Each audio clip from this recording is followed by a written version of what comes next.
থাকে। দেখবেন আজান যখন হয় তখন অনেক কুকুর ঘেউ ঘেউ করা শুরু করে।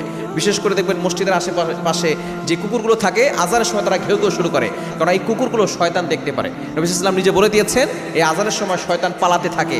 সুতরাং এই সময় শিশুদেরকে সাবধানে রাখবেন, আপনার ঘরের বাচ্চাটাকে সাবধানে রাখবেন।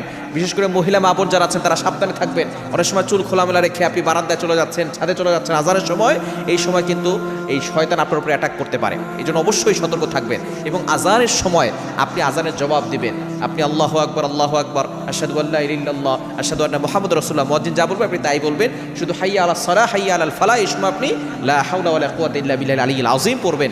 আজানের জবাব দিবেন এবং মাঝখানে মাঝখানে আপনি দোয়া করবেন। এবং আজানের পরে এই সময় কিন্তু দোয়া করলে দোয়া কবুল হয়, কেননা হাদিসের ভিতরে এসে তিরমিজি শরীফের হাদিস আদ-দুআ লা ইউরাদ্দু বাইনাল আযান ওয়াল ইকামা, আজান এবং ইকামতের মাঝখানে যে দোয়া করা হয় সেই দোয়া আল্লাহ তাআলা ফিরিয়ে দেন না। আপনি এই সময় দুরূদ পড়বেন, কেননা দুরূদ পড়লে আপনার দোয়াটা সরাসরি